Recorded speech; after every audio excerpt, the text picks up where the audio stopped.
आप छत्तीसगढ़ में रहते हैं या आप छत्तीसगढ़ घूमने आए हैं तो हम आपको एक ऐसे जलप्रपात की ओर लेकर चलेंगे जो कि छत्तीसगढ़ का सबसे ऊंचा जलप्रपात है। इसे देखना और यहाँ तक पहुँचना अपने आप में ही एक रोमांच है। सबसे पहले मैं आपको वहाँ तक पहुँचने का रास्ता बताता हूँ, फिर इसके बाद आपको इस खूबसूरत जलप्रपात की सुंदरता भी मैं दिखाऊंगा। यह बीजापुर जिला मुख्यालय से 53 किलोमीटर की दूरी पर तेलंगाना राज्य की सीमा पर यह जलप्रपात स्थित है। सबसे पहले बीजापुर जिला मुख्यालय से आपको बस स्टैंड होते हुए महादेव घाटी के नीचे उतरना पड़ेगा। जब आप घाटी उतरेंगे तो आपको महादेव घाटी की सुंदरता भी आपको एक अलग सुखद एहसास कराएगी। इसी रोड में आगे बढ़ने के बाद आपके बाईं तरफ शहीद स्मृति द्वार नजर आएगा। इसी स्मृति द्वार से आपको सीधे आगे बढ़ना है। इस सीधे आगे बढ़ कर के फिर आप आवापल्ली तहसील पहुंचेंगे। आवापल्ली तहसील पहुंचने के बाद आपको सीधा रास्ता पकड़ना पड़ेगा और आपको यहाँ पर उसूर का बोर्ड भी दिख जाएगा और आप इसी रास्ते पे आगे बढ़ के आप उसूर गांव पहुंचेंगे। उसूर गांव पहुंचने के बाद आपको सीधे एक कच्चा सड़क मिलेगा। इसी सड़क पर आपको सीधे सीधे जाना है, फिर आप नंबी गांव पहुंच जाएंगे। इसके बाद नंबी गांव के दाहिने तरफ आपको सीआरपीएफ का 196 बटालियन का कैंप नजर आएगा। जलप्रपात की ओर आगे बढ़ने से पहले इस कैंप में जवान आपसे आपकी जानकारी लेंगे और यहाँ पर वे आपके नाम पते की एंट्री करेंगे। तो आप बिना डरे इन्हें अपनी जानकारी दे दें, क्योंकि ये जवान आपकी सुरक्षा में ही तैनात हैं। आप अगर 4 व्हीलर से आए हैं तो आपको अपनी गाड़ी कैंप के सामने खड़ी करनी पड़ेगी। फिर आपको यहाँ से 2 व्हीलर या अन्य किसी साधन से आपको जलप्रपात के लिए रास्ता तय करना पड़ेगा। मैं ऐसा इसलिए कह रहा हूँ क्योंकि आगे जलप्रपात का जो रास्ता आप तय करेंगे वो रास्ता खराब है और इस रास्ते में आप 4 व्हीलर नहीं लेके जा सकते। आप जैसे ही आगे बढ़ेंगे तो थोड़ी दूर में आपको एक नाला मिलेगा जिसमें पानी भर जाता है। इसे आपको सावधानी से पार करना है। आप इसे पार करने के बाद थोड़ी दूर आगे बढ़ेंगे तो आपको नंबी जलप्रपात का बैनर पोस्टर दिख जाएगा। इसके बाद यहाँ ग्रामीणों की झोपड़ी नुमा घर आपको दिखेगी। इन ग्रामीणों का घर आपको ग्रामीण इलाके का एहसास दिलाएगी, जिसे आपको देखकर प्रसन्नता होगी। फिर आपको यहाँ से कच्ची सड़क पकड़कर 1 किलोमीटर तक आगे बढ़ना है। आपको रास्ते में दुविधा हो सकती है, इसीलिए ग्रामीणों से पूछकर आगे बढ़ना ही सही रहेगा। फिर आप नंबी गांव के टिकट काउंटर पहुंचेंगे, जहां पर नंबी गांव के लोगों के द्वारा एक समिति बनाया गया है। अब हम टिकट काउंटर में हैं और टिकट काउंटर आपको नंबी आना है, तो नंबी आने के बाद आपको यहाँ से टिकट कटाना होगा। तो मैं आपको टिकट काउंटर का एक दिखा रहा हूँ सीन। ये यहाँ पे आपको रसीद भी मिलेगा। यहाँ पे नंबी गांव द्वारा एक समिति बनाया गया है। इस समिति में पर हेड एक व्यक्ति का 100 रुपये लगता है और यहाँ से आपको रसीद दी जाएगी और नंबी वाटरफॉल के पास आपकी रसीद चेक की जाएगी ग्रामीणों द्वारा। फिर उसके बाद फिर आपको अंदर एंट्री मिलेगी। तो हम ये जानना चाहेंगे गाँव के समिति के व्यक्ति से, क्या है आपका नाम, क्या है? सबसे पहले नाम बताइए। मेरा नाम तिरुपति रहेंगे है सर। आप इसी गाँव के हैं? जी इसी गाँव का। अच्छा, तो ये टिकट कैसा पर व्यक्ति कैसा है चार्ज? जी प्रत्येक के व्यक्ति के पीछे 100 रुपये रखा गया है सर, हमारे समिति के द्वारा से। अच्छा, गांव की समिति है? है? गांव का समिति। अच्छा, तो यार लोगों का कहना है, पर्यटकों का थोड़ा सा 100 रुपये ज़्यादा है, तो थोड़ा कुछ कम करने की गुंजाइश नहीं है? जी गुंजाइश तो अब पहले से हम लोग एक योजना बनाए सर, एक गाँव का बैठक रख कर हम लोग निर्णय रखे कि प्रत्येक के व्यक्ति के पीछे हम 100 रुपया रखेंगे बोलकर। अच्छा, कल कलेक्टर साहब भी आए थे सुना हूँ यहाँ पे? जी आए थे सर। अच्छा, और क्या तुम लोग को दिशा निर्देश क्या बताए, वो क्या देके गए दिशा निर्देश? जी दिशा निर्देश दिए, मैं तो मौजूद नहीं था, थे वाले ऊपर में है सर, उनसे बाद में पूछ लेंगे तो बता देंगे। अच्छा, तो आप देख सकते हैं ये हमारे साथ पर्यटक भी अपना टिकट कटवा रहे हैं। यहाँ पे एक पर्ची दिया जा रहा है और पर्यटकों का कहना है कि थोड़ा सा फीस ज़्यादा है, क्योंकि चित्रकूट तीरथगढ़ जो जलप्रपात हैं वहाँ पे भी जो किराया है वो थोड़ा कम है। आज हम एक पर्यटक से जानते हैं कि यहाँ पे कैसा लग रहा है। क्या नाम है आपका? मेरा नाम नीलेश कुमार है। नीलेश कुमार है। तो और पहली बार आ रहे हो नंबी? पहले भी आ चुका हूँ लेकिन देखने नहीं आया, गांव देखने आया था। अच्छा। पर पहली बार झरना देखने आ रहा हूँ। अच्छा, और यहाँ पे टिकट का कुछ इशू चल रहा था आप लोग का? नहीं, इशू तो नहीं चल रहा है, पर कुछ ज़्यादा लग रहा है पर पर्सन। अच्छा, हाँ, पर पर्सन ज़्यादा लग रहा है। हाँ। आप लोग चित्रकूट तीरथगढ़ भी गए होंगे, वहाँ कितना लगता है आप लोग को? थोड़ा कम लगता है, 50 रुपये का लगता है पर पर्सन बाइक का। और यहाँ पे कितना ले रहे हैं? 100 रुपये ले रहे हैं। अच्छा, तो ये थे पर्यटक थे, इनको थोड़ा ज़्यादा लग रहा है और है थोड़ा ज़्यादा तो है, क्योंकि लोग आते हैं और आने के बाद 100 रुपये अगर किसी व्यक्ति से बोला जाए, क्योंकि यहाँ पे जो पढ़े लिखे युवा बेरोजगार भी हैं, 100 रुपये तो थोड़ा ज़्यादा है। ग्रामीणों से हमने कहा है कि थोड़ा सा पर व्यक्ति रेट जो है वो कम करें। आप यहाँ टिकट कटाने के बाद अपने 2 व्हीलर से 1.5 किलोमीटर का आपको जंगल और कच्चा रास्ता आप तय करके नंबी जलप्रपात के मोटरसाइकिल स्टैंड पर पहुँचेंगे। तो हम इस वक्त पहुँच चुके हैं नंबी वाटरफॉल में, और नंबी वाटरफॉल से आने से पहले आपको मैं दिखा दूं कि ये जो रास्ता आप देख रहे हैं ना, यही रास्ता है जो आपको नंबी वाटरफॉल लेके आएगा। इसके बाद आप नंबी वाटरफॉल यहाँ पहुँच जाएंगे। इसके बाद आप ये देख रहे हैं कि यहाँ पे दुपहिया वाहनों का स्टैंड लगा हुआ है। ये यहाँ पर आपको अपनी दुपहिया वाहन रखनी पड़ेगी। और एक बात और बता दूं कि रास्ता थोड़ा कठिन है, लेकिन कठिन रास्तों में ही रोमांच है दोस्तों। यहाँ पर कोई पक्का सड़क नहीं बना हुआ है, जंगल पहाड़ के रास्ते से ही आपको यहाँ पर अपने दुपहिया वाहन से आपको हो करके गुजरना पड़ेगा। तो ये जो रास्ता है, ये रास्ता आपको ले जाएगा नंबी जलप्रपात की ओर। और यहाँ पर आप देख सकते हैं स्टैंड है, और यहाँ पर लोग अपना पिकनिक भी बना रहे हैं। आपको एक पिकनिक का दृश्य भी दिखाता हूँ। ये लोग अपने साजो सामान के साथ पहुँचे हैं। साजो सामान के साथ ये अपने कुछ पकाने का प्रयास कर रहे हैं, पका रहे हैं। यहाँ पे लग रहा है बकरा बन रहा है। तो यहाँ पे आज इन्होंने नंबी पे पिकनिक का एक अच्छा प्लान बनाया, और ये काफ़ी खूबसूरत जगह है। यहाँ पर आप पिकनिक के लिए भी आप आ सकते हैं। वैसे तो ये सुंदर जगह है ही। जैसे आप आगे बढ़ेंगे तो आपको ग्रामीणों द्वारा बनाया गया एक शिव मंदिर नजर आएगा, जिसे ग्रामीण काफ़ी श्रद्धा से पूजते हैं, और यहाँ पर पर्यटक भी इस मंदिर के दर्शन करके अपने आगे का सफर तय करते हैं। जलप्रपात के नज़दीक पहुंचकर इसकी खूबसूरती देखने के लिए आपको थोड़ी सी मेहनत करनी होगी, क्योंकि यहाँ पर सीढ़ियाँ नहीं बनी हुई हैं। आपको तकरीबन 1.5 से 2 किलोमीटर की खड़ी पहाड़ी चढ़नी पड़ेगी। यहाँ पर मैं एक महत्वपूर्ण चीज बताना चाहता हूँ कि बुजुर्गों और छोटे बच्चों को चढ़ाई करने में परेशानी हो सकती है, इसीलिए इस चढ़ाई से पहले आप पूरी तरीके से तैयार हो जाएं, फिर आगे बढ़ें। आप जब पहाड़ चढ़ते जाएंगे तो बीच बीच में जंगलों और पत्थरों पर चढ़ते चढ़ते आपका रोमांच भी बढ़ता जाएगा, और ऊपर पहाड़ से बहते इस जलप्रपात का भी बीच बीच में आपको दीदार होता रहेगा। पत्थरों के बीच कलकल करते पानी की आवाज भी आपको खुशी का एहसास कराएगी। बारिश का सुहाना मौसम आ गया है, और आप लोगों ने कई वाटरफॉल देखे होंगे, लेकिन आज मैं आपको छत्तीसगढ़ के बस्तर के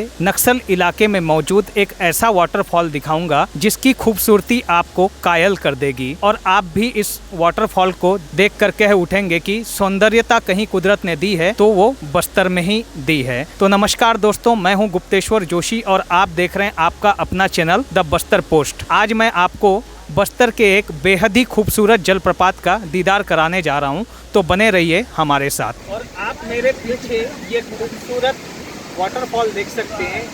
इस वाटरफॉल का नाम है नंबी जलप्रपात। इस नंबी जलप्रपात को छत्तीसगढ़ के सबसे ऊंचे जलप्रपात की उपाधि मिली है। यह जलप्रपात लगभग 180 मीटर यानी कि 540 फीट ऊपर से नीचे और 75 मीटर चौड़ाई से यह जलप्रपात नीचे गिरता है। इस जलप्रपात की खूबसूरती बेमिसाल है, और बारिश के मौसम में इसकी खूबसूरती पर 4 चांद लग जाते हैं। और यहाँ जब आप इस जलप्रपात के नजदीक पहुँचेंगे और इसे निहारेंगे तो आपकी सारी थकान फुर हो जाएगी, और आपको एक अलग ही शांति का अनुभव होगा, और आपको ऐसा लगेगा कि आप घंटों बैठे इसे देखते रहें। यह जलप्रपात जब पहाड़ की ऊंचाई से गिरती है तो ऐसा लगता है जैसे दूध का झरना बह रहा हो, और यहाँ आसपास के पहाड़ों और जंगलों की सुंदरता भी आपका मन मोह लेगी। यहाँ पर हमने पर्यटकों से बात की और उनका क्या कहना है, चलिए आपको भी सुनाते हैं। नमस्कार, आपका नाम क्या है भैया? मेरा नाम अखिलेश तिवारी। अच्छा, कैसा लगा आपको जलप्रपात? बहुत अच्छा जलप्रपात है, और मेरा लगता है छत्तीसगढ़ का सबसे ऊंचा जलप्रपात है। कैचमेंट एरिया बहुत ज़्यादा। अच्छा, और भी पहले आ चुके हैं कि आप पहली बार? मेरा पहली बार है। अच्छा, पहली बार आना हो रहा है। कैसा, इसका सुंदरता कैसा है? बहुत सुंदर है। अच्छा, और यहाँ पर जो आने का आपका अनुभव कैसा रहा, क्योंकि रास्ता काफ़ी कठिन है, और ये रास्ते के बारे में कुछ आप बता रहे हैं?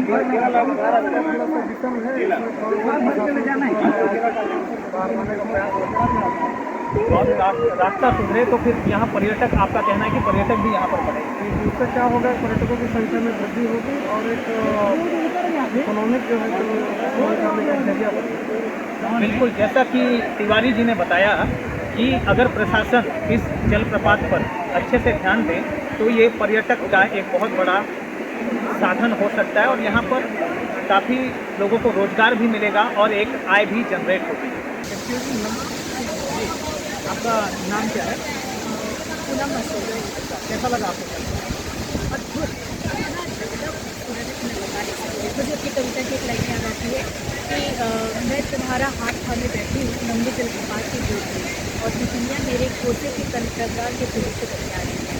मुझे लगता है कि अपने जीवन में इतना सुंदर जगह ज़रूर एक बार देखनी चाहिए और यहाँ आके मुझे ऐसा लगता है कि मैं घंटों बैठी रहूँ और बस पानी से बातें करती रहूँ। ये जो पानी का संगीत और जब उसी मौन होकर सुनेंगे तो ये कितना अच्छा लगता है। और जब आप वहाँ पर जाते हैं और वहाँ पानी को स्पर्श करते हैं तो ऐसा लगता है कि बस यही सुकून है जीवन का। तो प्रकृति हमें इतना कुछ देती है, बदले में हम अपनी प्रकृति को क्या देते हैं ये जानते हैं। और आपने सुना कि कितनी अच्छी इन्होंने कविता सुनाई है और वाकई में ये जो जो पानी बह रहा है, जो वाटरफॉल बह रहा है, इसकी खूबसूरती बयान नहीं की जा सकती। कैसा लगा आपको वाटरफॉल? हाँ, ये वाटरफॉल बहुत ही बहुत ही ज़्यादा प्यारा है, बहुत ही सुंदर है। मतलब आप ऐसे मैं बोलती हूँ कि आप लोग भी एक बार आइए और मतलब यहाँ पे आना चाहिए ज़रूर है। बहुत ही सुंदर है और बहुत ही सुकून मिलता है। आप पहली बार आई हैं यहाँ पर? कितने बार आ चुके हैं? नहीं, मैं पहली बार ही आई हूँ। अच्छा, आपको कुछ समझ में आया कि यहाँ पर कुछ महिलाओं के लिए कुछ विशेष कुछ ऐसा होना चाहिए क्या कि जिससे महिलाओं को मतलब दिक्कत हो, ऐसा कुछ आपको समझ में आया? मैं क्या बताऊँ, मेरे लिए तो बहुत ईजी हुआ यहाँ पे आना। तो मैं समझती हूँ कि शायद सभी महिलाएं इसी आ सकती हैं। तो बाकी उन्होंने अपना एक्सपीरियंस शेयर किया है और इनको बहुत अच्छा लगा वाटरफॉल। तो और काफ़ी खूबसूरत वाटरफॉल है दोस्तों। मैं मतलब आप यहाँ आइए और इस वाटरफॉल का आनंद आप भी अपने परिवार के साथ उठाइए। अंदरूनी इलाका होने के कारण इस जलप्रपात की सुंदरता तो आपने देख ली। अब यहाँ की कुछ समस्याएं हैं जिनके बारे में हम ग्रामीणों से जानते हैं और हम इस वक्त नंबी के जो युवा बेरोजगार ग्रामीण हैं उनसे कुछ आइए चर्चा करते हैं। तो हमारे साथ इस वक्त हैं यहाँ के ग्रामीण युवा। आपका नाम क्या है? सर मेरा नाम गजेंद्र कट्टम। तो हम लोग गांव के समिति बना हुआ है, इसलिए हम लोग कहना चाहते हैं कि समिति के हिसाब से हम लोग यहाँ टिकट ले रहे हैं। अच्छा, कितना तो टिकट लेते हैं एक आदमी का? 100 रुपया सर, एक के पीछे। अच्छा, एक के पीछे। और यहाँ पे क्या ऐसा चीज़ है जो यहाँ पे बनना चाहिए जिससे पर्यटक आसानी से पहुँचे, उसके बारे में कुछ बताइए। जी, उसके बारे में बताएंगे सर, क्योंकि अभी लोग भी बोल रहे हैं सर 100 रुपया ज़्यादा हो रहा है बोल के, इसलिए हम लोग गाँव के ग्राम सभा से निर्णय किया है 100 रुपया, क्योंकि हम लोग यहाँ हर साल त्यौहार मनाते हैं, उसका खर्चा भी होता है सर।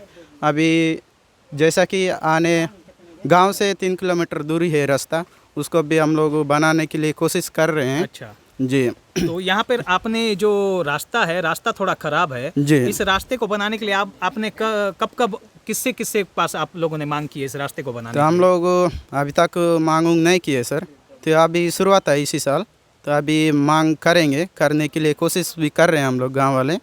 जी, अगर सरकार से नहीं बनाएंगे भी तो हम लोग गाँव से बना लेंगे सर, क्योंकि उतने लोग अपने देश से जितने लोग भी अपने पर्यटन को देखने के लिए आ रहे हैं, तो उनके लिए हम लोग सुविधा बना के रख देंगे। अच्छा, तो चलिए, ये आपने जाना कि यहाँ पर इनको एक सड़क की आवश्यकता है। और हाँ, आवश्यकता तो है ही, क्योंकि जो रास्ता है, जो गलगम के बाद से जो रास्ता शुरू होता है, वो रास्ता काफ़ी कठिन रास्ता है। 3 किलोमीटर आपको पहुँचने के लिए काफ़ी मशक्क़त करनी पड़ेगी। जंगल, पहाड़, झरने आपको पार करने पड़ेंगे, नदी भी पार करनी पड़ेगी। तो यहाँ पे एक अगर रास्ता बन जाए तो यहाँ पर पर्यटक आसानी से पहुँच सकते हैं। और यहाँ पर काफ़ी पर्यटक आ रहे हैं तो ज़्यादा पर्यटक जहाँ पर पहुँचते हैं तो वहाँ कुछ समस्याएं भी होती हैं। तो यहाँ के जो ग्रामीणों को किस तरह की समस्या हो रही है, आइए जानते हैं। आपका नाम क्या है? मेरा नाम शंकर गठपल्ली। अच्छा, ये किस तरह की समस्या हो रही है? जैसे यहाँ पे समस्या हम लोगों का बोलने से ना, जितना भी बाहर से युवक लोग आ रहे हैं, युवक जो भी अधिकारी लोग आ रहे हैं, वो जो भी आते हैं तो यहाँ पे पूरा कचरा ना बहुत कर रहे हैं। अच्छा, हाँ, सीसी बोतल मन जो भी पीने का आने का करते हैं तो उधर वो थोड़ा ये मंदिर है, मंदिर के उस पर में उधर वो जहाँ गाड़ी खड़ा रखते हैं उसके आगे में, हाँ पार्किंग में, पार्किंग के आगे उधरी करके जहाँ पे पीते हैं तो बोतल मन अगल साइड में रख के रहने से ठीक है। अब और हम लोगों का ना ये वाला है, जो भी वे मुर्गा बकरा मन लेके आते हैं ये भी ला के ऊपर में बहुत वहाँ पे कचरा कर देते हैं। इस कचरे से आपको समस्या हो रही है, मतलब गंदगी फैल रही है, तो इस गंदगी को रोकने के लिए आप पर्यटकों को क्या सलाह देना चाहेंगे? पर्यटन लोगों को अभी हम लोगों को ये सूचित करना चाहते हैं कि हम लोगों को पर्यटन वालों को जो भी आते हैं ना उनके लिए ऑलरेडी वहाँ पे एक बोर्ड टांग के रख देंगे, यहाँ से उधर वो करो।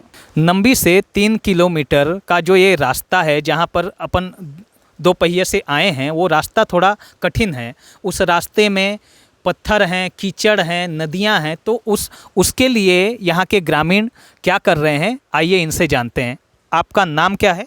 सर मेरा नाम धर्मेंद्र गटपली। तो इस रास्ते के लिए आप लोग जो यात्री पर्यटक न भटकें, इसके लिए आप लोग क्या उपाय कर रहे हैं? ये उसके लिए थोड़ा सा अभी गांव वाले जो उसको साफ़ करके रखे हैं सर, उनके द्वारा साफ़ किए हुए, उनके द्वारा आ रहे हैं, यहाँ तक पहुँच रहे हैं। लेकिन इस रोड को हम लोग और अच्छे तरह से बनाने का सोच रहे हैं ताकि पर्यटन लोगों को यहाँ तक आने के लिए, देखने के लिए उनको परेशानी ना हो। अच्छा, ये जो बोर्ड नहीं लगा है रास्ते में एक भी बोर्ड नहीं लगा है, जिससे कि क्या है जो पर्यटक हैं वो परेशान हो रहे हैं। तो बोर्ड जो आप लोग जो सिग्नल लगाएंगे कि रास्ता इधर से है, आप लोग जाने का रास्ता जो आप लोग देंगे, कुछ फ्लैक्स लगाएंगे तो यहाँ पर आसानी से पहुँचेंगे, तो इसके बारे में कुछ बोलिए। जी हम लोग यहाँ रोड बनाने का प्रयास कर रहे हैं सर। यहाँ वहाँ से 3 किलोमीटर यहाँ दूर है, 3 किलोमीटर यहाँ तक रोड बना देंगे ताकि पर्यटन लोगों को आके देख के जाने के लिए परेशानी ना हो, इसलिए बना देंगे हम। ऐसे ही बस्तर से जुड़ी कहानियों को देखने के लिए हमारे चैनल द बस्तर पोस्ट को लाइक करें, शेयर करें और सब्सक्राइब करें। जय हिंद, जय भारत।